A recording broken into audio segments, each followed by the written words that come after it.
He led me toward the backdrop and explained several things to me in a way that was easy to understand. During the shooting, I tried to put his advice into practice, and it came more easily to me than I had expected. I enjoyed it. It even felt natural, and from that moment on, I knew I could imagine myself doing this, the shootings.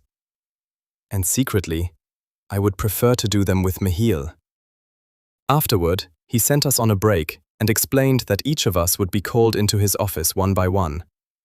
During the break, I decided it would be best to sit on the chair in the waiting area outside his office. It was the quietest place I could find. Amara and Yuna had asked me to wait with them in the communal kitchen because Adrian wanted to prepare something sweet to celebrate the completed shootings. But I was not interested in that. So instead, I sat there alone and allowed my thoughts to circle. How had he experienced the shooting with me? Had I convinced him? Was he disappointed?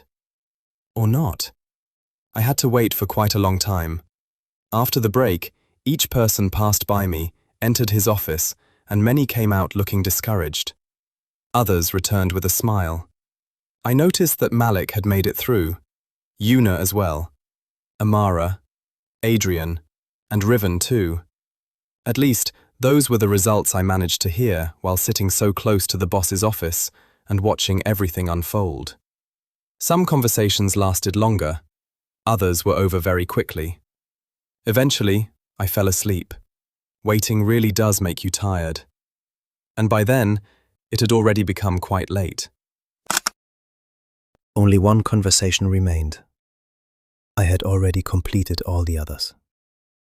I asked my secretary to bring Noel in. A short while later, she returned and informed me that he had fallen asleep. I asked her to go back and wake him. I had already organized all of my observations and prepared the questions I needed to ask him. Once my secretary had managed to wake him, the two of them entered together. I asked Noel to sit down and thanked my secretary before asking her to leave. I had conducted every conversation in private. For a brief while, I said nothing. Then I finally began. The shooting must have been rather exhausting. You fell asleep outside my office. That was my first observation. I also noticed that you do not seem comfortable being in such close contact with another person. However, that kind of closeness will sometimes be necessary during the shootings that follow, if you are allowed to continue. I needed to remain strict. After all, I had something to lose if I made the wrong decision. So I waited to see how Noel would react, and what answer he would give me. A woman had woken me. I assumed it was his secretary, because she then brought me to him. After she left, I sat down when he asked me to. For a moment, neither of us spoke. It was a strange situation, one I did not know how to handle. And because of that, I could not think of anything I should say. So I waited until Mehiel spoke first. He sounded rather tense, but I understood. He was probably like this with everyone. So I gave him my answer. Truthfully.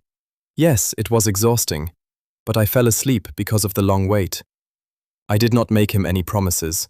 Why would I? Things were what they were. All I could do was tell him honestly how it would probably be. Yes, you are right.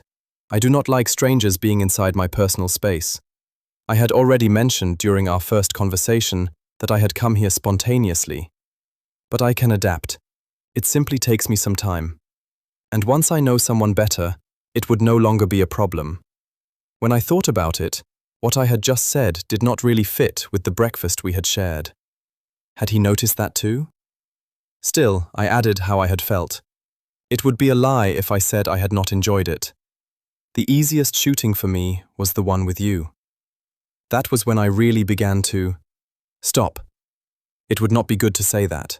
I stopped there, considered my words for a moment, and took one quiet, deep breath to steady myself.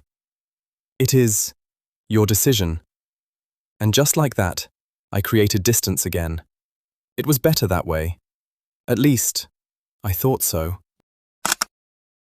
In the end, Noel was right. It was my decision whether he would continue or not. but I wanted to draw him out of his shell. And to some extent, I believed I was succeeding, until he interrupted his own sentences just before revealing what he truly meant. Still, I did not want to force him to share his real thoughts with me. I leaned back and took a deep breath in, then slowly let it out. Honestly, I liked your individual shooting more than any of the others. It was a positive surprise, and this kind of work seems to suit you. But the final phase also requires working closely with a partner. Do you believe you are capable of that? That was what I asked him. His answer, and the way he chose to give it, would determine whether he continued or not. Unfortunately, I had to phrase it that way. This was a serious working environment, and I could not allow someone to advance simply because I liked them. I kept my private life strictly separate from my work. Within the agency, I treated everyone equally. In private, however, things were different.